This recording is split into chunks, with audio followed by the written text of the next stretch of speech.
we ship on an annual basis around 280,000 shipments of chlorine over the highway, but only 20 to 40 of those get released in a reportable quantity. Okay, hold on a second. There's only 20 to 40 releases. Think about in your technician class how much time we allocated to this.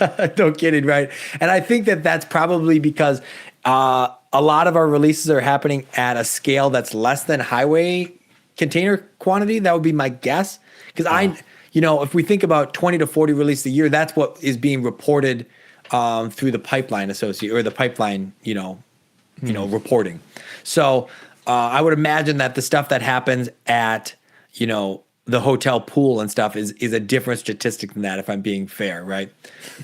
But chlorine was first used as a chemical weapon in the massive scale in World War I. This is a crazy fact here. Let this one sink in, okay?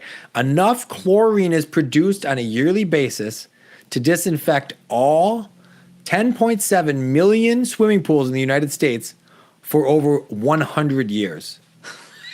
That's It's an unbelievable statistic that is true. all right. Number 8, our good old friend anhydrous ammonia. Okay. The water. estimated highway transport is about 8 million tons a year.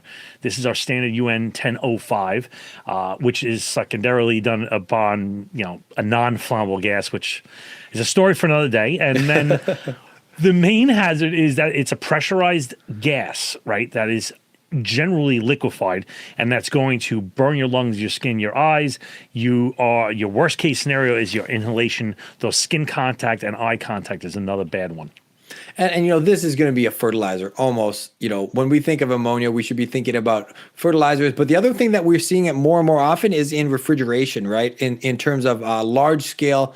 I know that the professional hockey rink in the area I work uses an ammonia system to keep the ice cold. So very prevalent, very common. But yeah, you're going to see this in farming and agriculture more than anything. So they typically take these things in the MC331, which is like your big Tylenol with wheels, and the capacity of that thing is about 20 tons. They move about 400,000 of those a year, and we have 70 to 120 releases per year.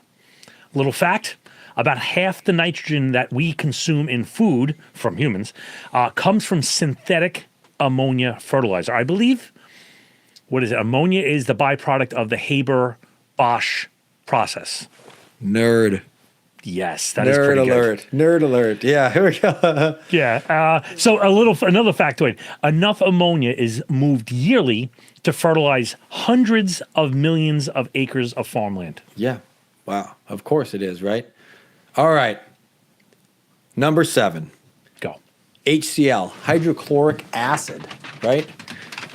Estimated around 10 million tons a year is transported. That's UN number 1789. Of course, we know that this is a corrosive, right? Strong acid, right? All the hazards that come with that associated thing, right? We don't want to mix these with our bases. We don't want to touch this to just about anything that can be damaged, right? Worried about our skin contact, eye contact, and of course, inhaling any of those vapors.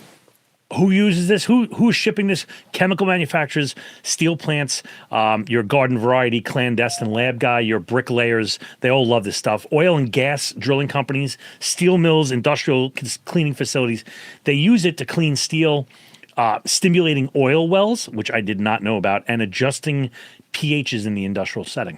Mm-hmm. And so this is obviously going to be hauled in the DOT 412.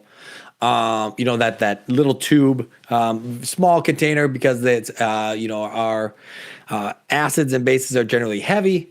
So we transport less of it. We got, 22 tons by rail or by road, shipments about 450,000 shipments per year with about 100 to 150 yearly releases. And so here's your little fun fact, right?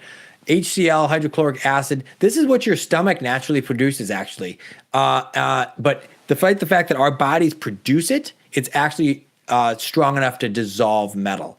And if you were to take the tank trucks that move this on a yearly basis, you could make a convoy that would stretch from coast to coast in the United States. That's crazy. It's nuts. But not as crazy as number 6, our good friend sodium hydroxide, which we lovingly call a caustic soda. They transport about 11 million tons per year. This is under 1824 is the UN code. And this is a corrosive, right? This is the other side of the spectrum. It is a crazy powerful base that destroys tissue and releases heat when it's mixed with water. So you don't want to get this on your skin, your eyes, or your inhalation of any mists of these. Yeah, and so this is going to be chemical manufacturing too, right? We think about paper mills, different soaps. Obviously, soaps generally sit more on that caustic side. Soaps and detergent producing, aluminum plants. So we're going to use this in paper pulp production. Obviously, like I said, in detergents, and then in aluminum refinery. Yeah. This is going to be typically done in the DOT 412, which is the corrosive tanker. The capacity is generally about 23 tons, and they're going to make about 480,000 shipments per year with 120 to 170 releases per year. Couple of facts. The same chemical used in drain cleaner is also used to make pretzels and bagels. And as far as that goes, the combined weight of all the sodium hydroxide moved annually would be the equivalent of 7,000 blue whales. So what's a more shocking number? That 480,000 shipments per year, or the fact that 7,000 blue whales weighs that much? Right? Like 7,000... 7,000 blue whales weigh 11 million tons. Yeah, that's a lot. That's crazy. Have you ever seen a blue whale? Have you ever seen a whale? Yeah, sure. Have you actually? Or you full of shit? No, seriously. You've never seen a blue whale, though.